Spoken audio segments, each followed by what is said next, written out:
नमस्कार, आप देख रहे हैं स्टेट टुडे न्यूज। मैं हूं आपके साथ हर्षिता। ये शुरुआत करते हैं देश और प्रदेश की कुछ खास खबरों के साथ।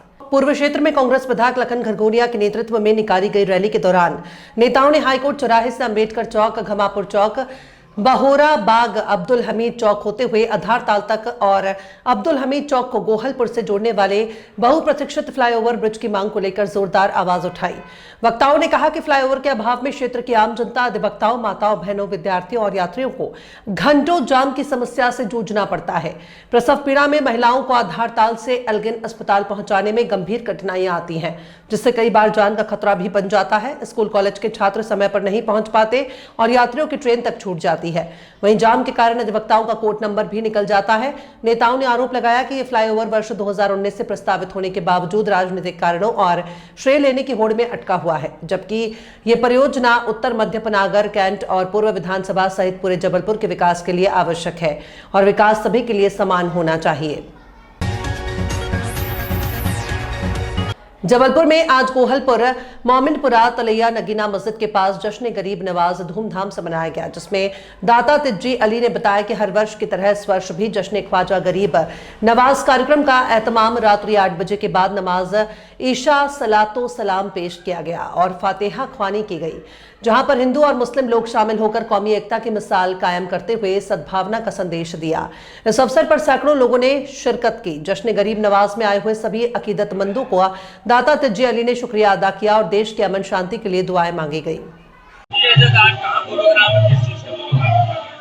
अल्हम्दुलिल्लाह, अल्लाह रब्बुल आलमीन के फजल और करम से नबी पाक सल्लल्लाहु अलैहि वसल्लम के तुफैल नगीना मस्जिद गोहलपुर के मैदान में विलादत सैयदना इमाम हुसैन व हज़रत मौला अब्बास अलमदार व हज़रत गरीब नवाज मुहीद्दीन चिश्ती के विलादत व उनके जश्न पाक के उपलक्ष्य में उनके बाबत हमने यहाँ पे मैदान में एक शिमा का प्रोग्राम रखा है और शिमा दर हकीकत सिलसिले चिश्त की एक बहुत शानदार रस्म रही है, जिससे हम चाहते हैं कि लोगों में आपस में भाईचारा और मोहब्बत का पैगाम पहुँचे और लोग इस तरीके से बुजुर्गाने दीन के और भी चाहने वाले बने और उनके तरीके पे चलने वाले बने।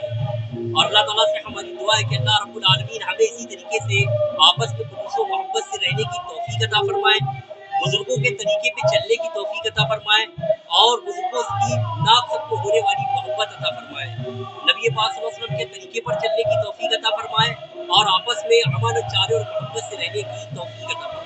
अस्सलामु अलैकुम व रहमतुल्लाहि व बरकातहू। राजगढ़ जिले के सारंगपुर तहसील के पड़ाना नगर में श्री राम पंचकुंडक महायज्ञ में प्रतिदिन यज्ञाचार्य पंडित पंकज शर्मा जयपुर के द्वारा प्रातः से 12 बजे तक वैदिक मंत्रोच्चार के साथ आहुतियां दिलवाई जा रही हैं। दोपहर 12 से 3 बजे तक अयोध्या से पधारे कथावाचिका ऋचा मिश्रा के मुखारविंद से रामकथा की गंगा बह रही है और शाम 8 बजे से प्रभु इच्छा तक वृंदावन से गायक कलाकारों के द्वारा रासलीला की जा रही है। नगर में प्रातः से लेकर शाम तक धर्ममय वातावरण बन गया है और नगर में ये सभी धार्मिक आयोजन नरसिंह आश्रम के महंत श्री कौशल किशोर दास जी महाराज की प्रेरणा से समस्त ग्रामवासियों के सहयोग से चल रहा है। इसी के तहत शुक्रवार को 5वें दिन रामकथा में भगवान राम के बाल्यकाल का कथावाचिका ऋचा मिश्रा के द्वारा विस्तृत वर्णन किया गया और शाम को 8 बजे वृंदावन से आए कलाकारों के द्वारा दूसरे दिन रासलीला का मंचन किया गया। समाजसेवी दिनेश शर्मा सप्तनिक के द्वारा भगवान राम दरबार की भव्य आरती उतारकर महोत्सव की शुरुआत की गई। महोत्सव के दूसरे दिन वृंदावन से आए कलाकारों ने अपने भावपूर्ण अभिनय से कई लीलाओं का मंचन किया, जिसमें मयूर नृत्य का संजीव मंचन प्रस्तुत कर कलाकारों ने लोगों का मन मोह लिया। भगवान श्री कृष्ण और राधा से जुड़ी अनेक लीलाओं का मंचन कलाकारों द्वारा पेश किया गया, जिसे देख लोग भक्ति रस में डूब गए। श्रीमद् भागवत कथा देवस्थान लीलगढ़ में 7 दिवसीय श्रीमद् भागवत कथा का आयोजन आज 5वां दिन में सैकड़ों की संख्या में भक्तजनों द्वारा श्रवण किया गया। कथावाचक पंडित कृष्ण गोपाल आचार्य बैरसिया निवासी द्वारा किया जा रहा है। कथा स्थल देवनारायण मंदिर लीलगढ़, जहां पर स्फटिक शिवलिंग की स्थापना है और आयोजक ने आम भक्तों से निवेदन है कि अधिक से अधिक कथा का आनंद उठाएं। पूर्णाहुति और समापन 2 फरवरी 2026 को है। समस्त धर्म बंधुओं से निवेदन है कथा में अवश्य पधारें।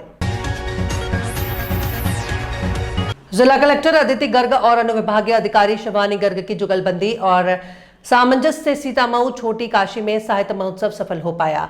महोत्सव में देश भर के अलग अलग जगहों से आए कलाकारों ने अपनी अपनी कला, साहित्य, हास्य, संगीत, पौराणिक गाथाएं और मनोरंजन से इस कार्यक्रम को आनंद और उत्साह से भर दिया। किसी ने अध्यात्म पर जोर दिया तो किसी ने अपनी मातृभाषा हिंदी को महत्वपूर्ण बताया।